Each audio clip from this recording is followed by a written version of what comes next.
welcome back to my channel. My name is Courtney Diamond. Yesterday we talked about the pros of getting a vocal performance degree, and today we're going to talk about the bad. We're going to talk about the cons of majoring in vocal performance in college. So con number one is that if you are considering a vocal performance major, classical training is unfortunately something that you should have already been doing. So if you are not currently in lessons, I suggest you hop in on them right away, as soon as you possibly can. Doesn't really matter how old you are. I started my vocal training in 6th grade, and I'm sure that it was one of the best things that I could do for myself, because by the time I got to high school and into applying for colleges, I was pretty well prepared for what I was facing. By the time things got serious, and stuff like that in high school, and like you're auditioning for musicals and you're auditioning for choirs and things like that, like I had already been pretty well versed in the vocal world by doing lessons. So con number one is really that you should already have classical training when you start to apply for vocal performance programs. I'm not going to say it's too late for you. I would never say that, but I'm just saying if you are in high school right now, get in lessons right away. Con number two kind of goes along with con number one, but in that vocal training, in that classical training that you receive, you should be doing foreign language pieces, because by the time you are applying for vocal performance major programs, you're gonna have to know foreign languages. I think Italian, Latin, and French are probably the three that you're gonna wanna focus on the most, but honestly, being well versed in any language that you are given is very important, especially when applying and auditioning for majors in a vocal performance program. So con number two is if you don't have foreign language training, you're kind of at a disadvantage. Con number three, a vocal performance program is actually very, very difficult. It is very hard classwork, very difficult homework. It's not a degree where you just sing all the time. You're going to be doing a ton of music theory classes. Disgusting. I hate theory.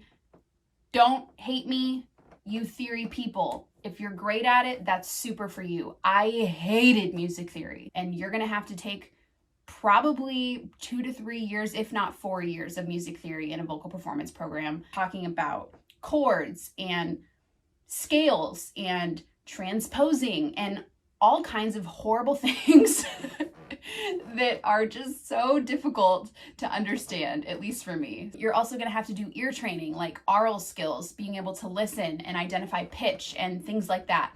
These are very difficult classes. I think when people think about vocal performance as a major, they're like, oh, I'm going to sing all the time, I'm going to have so much fun. Yes, but also there's so many other things that go into this degree that I think people don't think about. And so that's why I wanted to bring to your attention, the classes are very hard. Con number four is one where I'm going to catch a little bit of heat, but it's okay, I can handle it. Con number four is you are not as good as you think you are. Even if you have been studying voice since you were a newborn, which you haven't, you are not as good as you think you are. Confidence is great, don't get me wrong, and I will probably end up doing an entire video about how important it is to be confident in what you choose to do after high school and to be confident in who you are. I'll probably do an entire video about that, and it'll be so long, you won't even be able to handle it. But there is a difference between being confident and being cocky. So if you approach your schooling and your new vocal performance program in a show-offy, cocky as heck kind of way, you are going to be knocked down, my friend, hard. You are not better than everyone else. No one is better than everyone else. Everybody there is so good, or they wouldn't be there.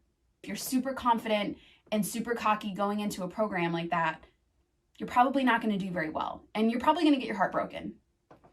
The fifth con is time.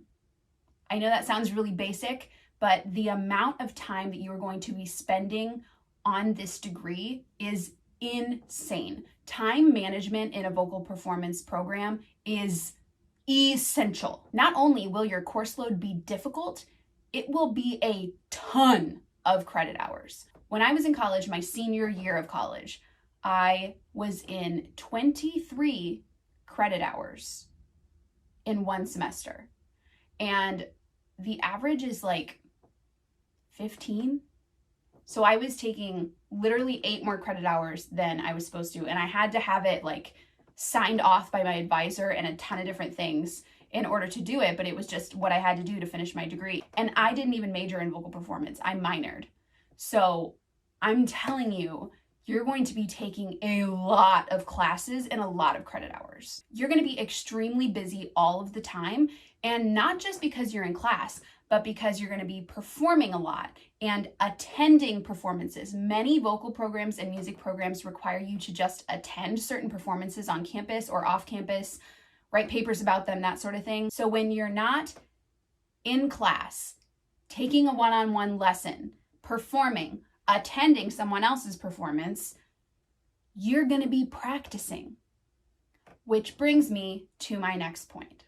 The 6th con is practice. It's like they say at Carnegie Hall, it's why it's their motto, practice makes perfect. And my friend, you will be practicing or you will not succeed. Your voice professors and your peers are going to know if you are not practicing as much as you should. You can't go into a lesson, a rehearsal, and definitely not a performance underprepared.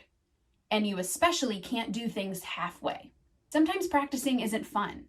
I totally understand that. And sometimes it's literally doing the exact same part of a song or a movement over and over and over again because you just can't get it. And so it gets boring and repetitive and tedious. And I get it, friend, but you have to do it. And if you're going to major in vocal performance, the time that you spend practicing is so important. I cannot emphasize this to you enough. You have to practice. You're not going to be home a lot. And if you are, you should be practicing at home. But more than likely, you're on campus, locked in a practice room for hours and hours and hours with your hot tea and your water, and you are going to town on your practice. And that's what you should be doing in a vocal performance major if you want to be the best that you can be. And the last con, and probably the biggest one for me personally, is burnout. This is literally the thing that kept me from pursuing a major in vocal performance. I was terrified that if I spent all of my time and all of my energy doing this thing that I love so much, that I wouldn't love it anymore. Now, there's no guarantee that this could happen to you. I'm actually, the more time that I spend performing and singing and doing things in this same vein, the less I think that if I had majored in it, that I would have been burned out. But it is something that you need to consider because you don't want to lose your passion for singing. And so you really need to analyze your personality and how you operate to see if you can handle something like this without it getting to be too much. Of course, there are ways to prevent burnout, things like self-care and many perspective shifts and changes along the way as you go through school. But it could happen to you, and it is something that you need to consider before you decide to jump all in a vocal performance degree. That's all I have for you today. I hope that you enjoyed this video. I hope that it was helpful. I hope that I didn't discourage you from applying for a vocal performance degree, but just told you the pros of it and the cons of it so you can make a better informed decision for you and your happiness. If you like this video, please let me know. Feel free to like and subscribe, and please share with any singing high schooler that you know that's really stuck on what they're doing after high school. I want to help them. So show them this channel and let them know that they're not alone. I also do offer lessons. So as we talked about in the beginning, if you do want to pursue a vocal performance degree and you're not in lessons, I can help you. Feel free to send a message to the email below and I will schedule a consultation with you and we will get started. Thank you guys for joining me, and I'll talk to you soon.